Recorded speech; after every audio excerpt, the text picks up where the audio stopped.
Selamat datang kembali. Kali ini kita coba gali lebih dalam bab 17 dari buku Key Management Ratios-nya Ciaran Walsh, ya. Fokusnya ke Shareholder Value Added atau SVA. Iya, betul. Anda mungkin udah sering dengar cara menilai perusahaan, tapi kenapa nih kita perlu bahas SVA secara khusus? Gini. Karena metode-metode yang katakanlah tradisional, itu seringkali punya blind spot. Maksudnya gimana tuh? Mereka mungkin nunjukin laba ya di laporan keuangan, angkanya bagus. Tapi belum tentu perusahaan itu benar-benar menciptakan nilai ekonomis buat pemiliknya, para pemegang saham.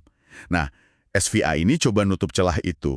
Pakai kacamata yang beda gitu. Oh, jadi lebih ke nilai real ya, bukan cuma angka akuntansi? Tepat, fokusnya ke nilai nyata yang dihasilkan, bukan sekadar angka historis di buku. Oke, menarik. Jadi kita bakal coba bongkar bareng ya, apa sih SVA ini, kenapa dianggap lebih oke oleh sebagian orang, dan gimana cara kerjanya secara garis besar, sesuai yang ada di bab 17 ini. Yuk kita mulai. Sip. Nah, kalau kita bandingkan langsung nih, apa sih bedanya SVA sama cara pandang yang ya lebih konvensional soal kinerja perusahaan? Oke, perbedaan utamanya itu ada di perspektif waktu sama fokus pengukurannya. Oke. Metode lama kan cenderung lihat ke belakang ya. Data historis, laba bersih gitu kan. Nah, SVA dan yang mirip-mirip kayak EVA, itu Economic Value Added, itu justru lihatnya ke depan. Ke depan, maksudnya? Fokusnya itu ke kemampuan perusahaan menghasilkan arus kas bebas di masa depan. Dan juga apakah hasil operasinya tuh benar-benar melampaui semua biaya modal yang dipakai. Semua loh ya. Wah, semua biaya modal. Ini termasuk biaya modal dari saham atau ekuitas juga dong? Yang seringkali kayaknya nggak kelihatan gitu ya di laporan laba rugi biasa. Nah, itu dia. Tepat sekali. Itu poin krusialnya. Laba akuntansi biasa itu sering lupa ngitung opportunity cost modal dari pemegang saham. Iya juga ya. SVA secara tegas masukin ini. Lewat perhitungan Weighted Average Cost of Capital, WACC. WACC, oke. Anggap aja WACC ini kayak harga sewa gabungan dari semua modal yang dipakai perusahaan. Mau itu dari utang, mau dari ekuitas. Ini tuh kayak tingkat pengembalian minimum yang harus dicapai perusahaan biar semua investornya happy. Oke, saya nangkap. Jadi WACC itu kayak garis startnya lah ya, batas minimumnya.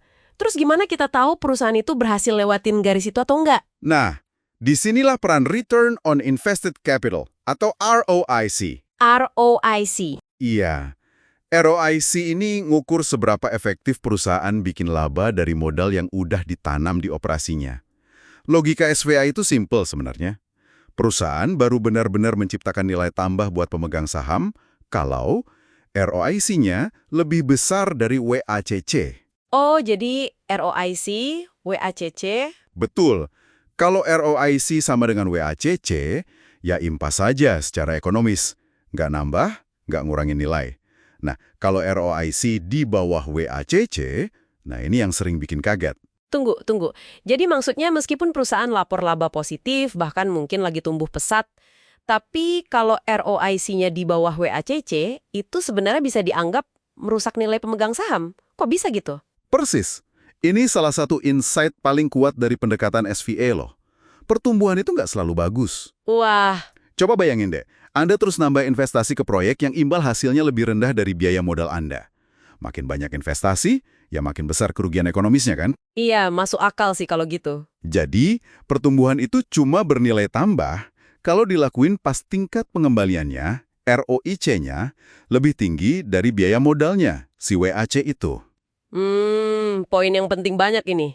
Oke, kalau gitu gimana SVA ngitung nilai perusahaan secara keseluruhan? Prosesnya rumit nggak sih?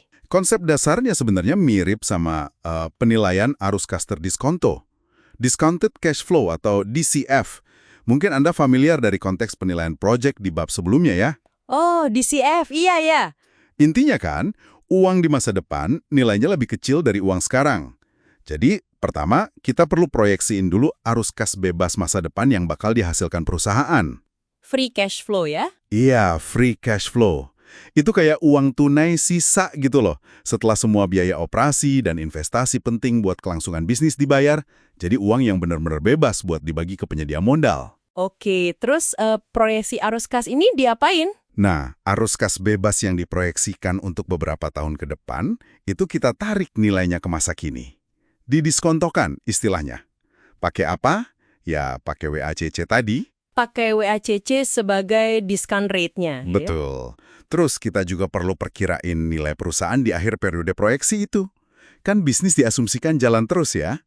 Itu namanya terminal value. Terminal value, oke. Nilai sekarang dari terminal value ini juga ditambahin ke perhitungan. Jadi nilai sekarang dari arus kas selama proyeksi ditambah nilai sekarang dari terminal value itu jadi, apa namanya? Itu jadi estimasi nilai operasi perusahaan. Tapi ingat, nilai ini punya semua penyedia modal, pemegang saham dan kreditur. Oke, nilai operasi. Terus nilai buat pemegang sahamnya gimana? Nah, untuk dapat nilai spesifik buat pemegang saham atau nilai ekuitas, kita tinggal kurangi aja nilai operasi tadi dengan nilai pasar utang perusahaan saat ini. Oke. Nilai operasi dikurang utang. Iya. Nah, kalau nilai ekuitas hasil hitungan SWA ini ternyata lebih tinggi dari nilai buku ekuitas yang ada di neraca, baru deh kita bisa bilang perusahaan ini berhasil menciptakan nilai tambah buat pemegang sahamnya. Jadi SVA ini kayak ngasih kacamata gitu ya, buat lihat apakah strategi dan eksekusi perusahaan benar-benar ngasilin nilai ekonomis real di atas semua biaya modalnya yang kelihatan maupun yang nggak kelihatan. Tepat sekali. Oke, jadi kalau kita simpulkan ya, inti dari SVA ini tuh ngajak kita mikir lebih dalam, jangan cuma lihat angka laba bersih doang. Fokusnya geser ke kemampuan ngasilin cash flow di masa depan, terus pastiin pengembalian modalnya tuh beneran di atas semua biayanya. Termasuk biaya kesempatan modal pemegang saham tadi. Betul. Dan ini bukan cuma alat buat valuasi aja ya, tapi juga bisa jadi alat diagnostik yang kuat.